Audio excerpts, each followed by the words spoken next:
अब देखिएगा ना, मूली बना रहा है 4-4 फीट का। तो आजकल देखते हैं करेला एकदम लंबा आ गया है, यहाँ पे एक को बनाइए काम हो गया। और ये अच्छी चीज है, जनसंख्या इतना ज्यादा बढ़ रहा है, इतना जनसंख्या बढ़ गया है कि खेत तो रहा नहीं, सब खेत काट दिए। आने वाले समय में गन्ना को भी बांस इतना मोटा बनाना पड़ेगा, तब ना ज्यादा अच्छा होगा। तो उसी को क्या करना है,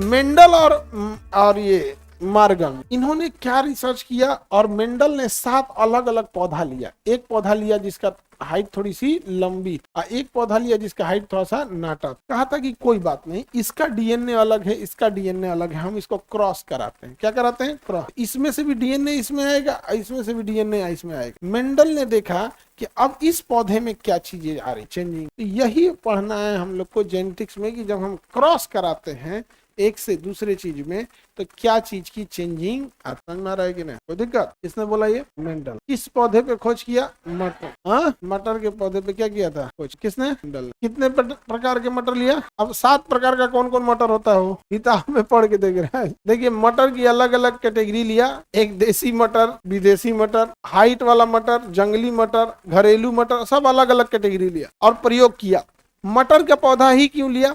आम का पौधा क्यों नहीं लिया? 2 रीजन। सबसे बड़ा रीजन जो था, आम का साइकिल लंबा बहुत ज्यादा होता है, वो 5 साल बाद फल देगा। तो मेंडल अपने प्रयोगशाला में टुकुर टुकुर देखेगा 5 साल, फिर एक लड़का होगा तो 5 साल बाद पता चला, 10 साल बाद पता चला कि प्रयोग असफल रहा, तो 10 साल चल जाएगा ना।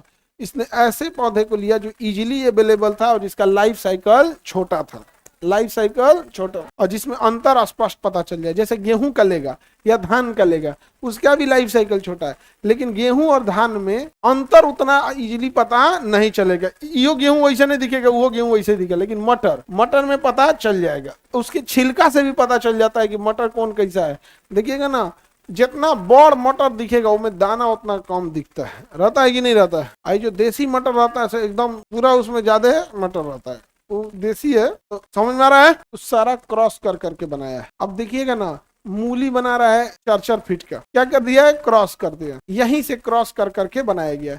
जैसे डीएनए में इंफॉर्मेशन होता है कि किस चीज की लंबाई कितनी रखनी है। जैसे लौकी है, लौकी बहुत लंबी होती है, तो लौकी में कोई ना कोई ऐसा डीएनए होगा जो इसकी लंबाई को कंट्रोल कर रहा होगा। तो वैज्ञानिकों ने क्या किया, उसी इंफॉर्मेशन को निकाल के प्रयोगशाला में और करेला में डाल दी। किसमें डाल दिया? करेला।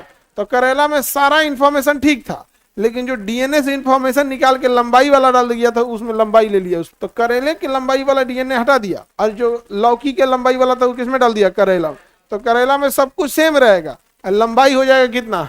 बढ़। तो आजकल देखते हैं करेला एकदम लंबा आ गया है, यहाँ पे एक को बनाइए काम हो गया। मूली भी वैसे ही आ गए, सब चीज वैसे आ गई। और ये अच्छी चीज है, जनसंख्या इतना ज्यादा बढ़ रहा है, इतना जनसंख्या बढ़ गया है कि खेत तो रहा नहीं, सब खेत काट दिए।